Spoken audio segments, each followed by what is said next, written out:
तो हमें सीखना है, एक दूसरे से सीखना, हम सबको सीखना है। नहीं, हर व्यक्ति देखो, हर व्यक्ति क्या है, हर चीज में एक्सपर्ट नहीं होता है। उस दिन हम बता रहे थे द्वारका में एक भक्त ने ऐसी प्रश्न किया था।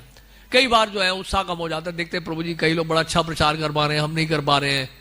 नहीं, कई लोगों का प्रचार का बड़ा असर होता है, बड़ा प्रभाव होता है, हमारा तो कोई प्रचार करते हैं हमारा कोई असर ही नहीं होता, तो कई बार बड़ा उत्साह कम हो जाता है। देखो हमने बोला कि देखो आप हमेशा याद रखो एक चीज, जो आप हो वो आप हो। मोहन श्याम है, गोपी भाव है। गोपी भाव प्रभु मोहन श्याम नहीं बन सकते, और मोहन श्याम प्रभु गोपी भाव नहीं बन सकते। गोपी भाव का गोपियों का भाव है भाई। तो गोपी भाव से, अपने गोपी भाव से मोहन श्याम को आकर्षित कर रहे हैं, समझ रहे आप? तो दोनों का अपना अपना गुण है। आप देखिए, मैं बता रहा हूं, क्यों बता रहा हूं। प्रभुपाद जी वृंदावन में थे, कृष्ण बलराम जी का दर्शन कर रहे थे, और प्रभुपाद बता रहे लेक्चर में, प्रभुपाद देखे ना टेम्पल जो कोर्टयार्ड में जो मार्बल लगा हुआ है, टेम्पल हॉल में भी लगा है, ब्लैक एंड व्हाइट मार्बल है, चेक शेप में है, ब्लैक एंड व्हाइट मार्बल। देखा है कृष्ण बलराम टेम्पल वृंदावन? कितने भक्त गए आप? सब गए होंगे, वृंदावन तो सब जाते हैं। तो वहां पे जो फ्लोरिंग है वो ब्लैक एंड व्हाइट है कि नहीं? Black and white. प्रभुपाद ने कहा this black and white is not different from that black and white. Krishna Balram, Prabhupada ने कहा पुजारी जो सेवा कर रहा है वही लाभ आपको उस स्वीपर को भी मिलता है, या उस भक्त को भी मिलता है जो मंदिर की सफाई कर रहा है। दोनों में कोई डिफरेंस नहीं है, देयर नो डिफरेंस। तो जितनी भी सेवा है ठाकुर जी के, वो सब एब्सोल्यूट प्लेटफॉर्म में है। कभी किसी को जो है घृणा की दृष्टि से मत देखो, अरे ये ग्रंथ नहीं बांट रहा है, ये बहुत गिरा हुआ है, ये तो सिर्फ पुजारी का सेवा कर रहा है, घंटी हिला रहा है, घंटी बजा रहा है ना। आप पुजारी बन के देखो तब पता चलेगा। वहां बहुत कुछ सीखने के लिए, ऑल्टर के अंदर जाके देखो कितने पापड़ बेलने पड़ते हैं। मोहन श्याम प्रभु से आप पूछो, ये एक्सपर्ट है इसमें।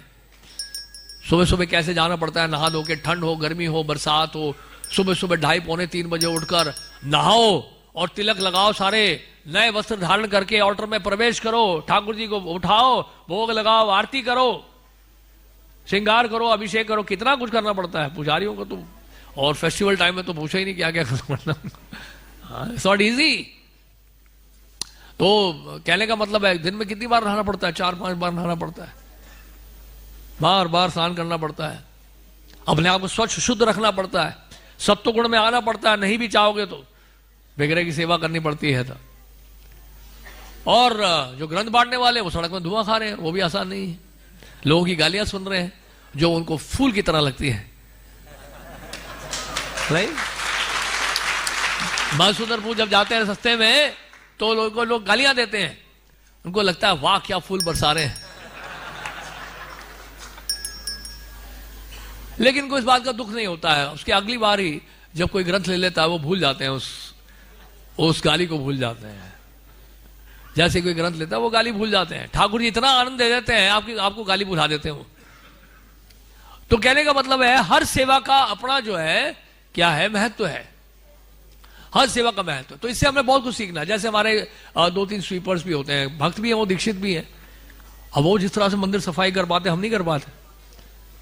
वो 2 लोग जो है, 2 भक्त हैं, वो पूरे टेम्पल हॉल की सफाई कर देते हैं। और कई बार हमारे 10, 12, 20 भक्त लगते हैं, वो इतना पानी लगा देते हैं। वो बोल रहे थे हमें आके, प्रभु जी इतना पानी वेस्ट कर रहे हैं, हम तो डेली साफ करते हैं, इनको बोलिए जाएं, बस इन्होंने झाड़ू मार दिया है, उनको बोले जाएं और सेवा करें, हम देख लेंगे।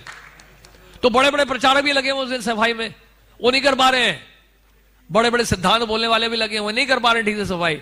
और वो 2 लोग जो डेली साफ कर रहे हैं वो बोलते प्रभु जी हम कर लेंगे, इनको जाने दीजिए, इनके पास का नहीं है। और थोड़े से पानी में पूरा टेम्पल हॉल साफ कर देता हूं। एक्सपर्ट है कि नहीं एक्सपर्ट है बताइए? तो उनसे सीखना है हमें, इस तरह की दृष्टि रखनी है हमें, तब हम आध्यात्मिक जीवन में प्रोग्रेस करेंगे। ये नहीं कि मैं बहुत बड़ा हूं, मैं बहुत बड़ा प्रचारक हूं और बाकी कोई दिखाई नहीं दे रहा है। यही तो प्रॉब्लम है इंद्र के साथ यहां पे। तो इस तरह से सीखने की प्रवृत्ति हमें जागृत करनी है। कोई बहुत बड़ा कुकिंग कर रहा है, अब हमसे कोई पूछे कुकिंग के बारे में तो हम तो यही बोलेंगे दही जमा सकते हैं, वो भी खट्टा। ये हमारे जमाने में हम लोग जो है मैगी नूडल्स खाया करते थे, वो आता था हमें बनाना, बस हम कभी घर से घुसे ही नहीं, वो कभी परिस्थिति नहीं आई। लेकिन कई लोग कुकिंग में इतने एक्सपर्ट हैं, हमारे सर्वप्रिया प्रभु के हाथ का बना हुआ पसाल पाव इन्होंने हाल ही में एक बहुत बढ़िया चटनी बनाई थी, खजूर की चटनी, एकादशी के दिन। मैं कहा एकादशी में कई बार क्या होता है कि अब क्या करें, एकादशी में कई बार लगता है यार कुछ तो होना चाहिए साथ में। अब वो नहीं तो क्या, घी की सब्जी और सूखी रोटी होती है कई बार, और उसमें भी कुछ लगा नहीं होता है, तो कुछ तो होना चाहिए साथ में। तो सर्वप्रिय प्रभु बढ़िया से उन्होंने भाव से जो है खजूर की चटनी बना दिया, इतना आनंद आ गया, मजा आ गया। हम वो चटनी बनाकर यहां से लेके मायापुर ले गए, वहां पे एयरपोर्ट बैठ के भी खाया हमने, पराठे और चटनी खाई हमने, बड़ा मजा आ गया। और वो चटनी बड़ी फेमस हो रही है इनकी।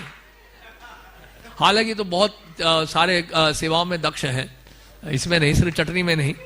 तो मैं तो उदाहरण देता समझाने के लिए, ये बस सोचा कि केवल चटनी बनाते हैं, ये चटनी बनाने की सेवा नहीं है इनकी। तो बहुत अच्छे प्रचारक है, बहुत कुछ सीखना है इनसे। तो इस तरह से हम लोग सीख सकते हैं, हर भक्त से सबसे कुछ ना सीख सकते हैं, बहुत कुछ हर भक्त में। अगर आप भक्तों के बारे में जानते हो इस तरह से कि इनसे क्या सीखा जा सकता है, इसका मतलब आपका भक्तों से संबंध अच्छा है। कैसे बदलेगा भक्तों से डीलिंग हमारी अच्छी है? जब हम ये दृष्टि रख लेंगे कि इस भक्त से मैं ये सीख सकता हूं, इस भक्त से मैं ये सीख सकता हूं, इस भक्त से ये सीख सकता हूं। इस प्रकार के गुणों को देखकर हम सीखना जब शुरू करेंगे, ultimately you will attain perfection. हमारे श्रील प्रभुपाद जी ऐसे थे।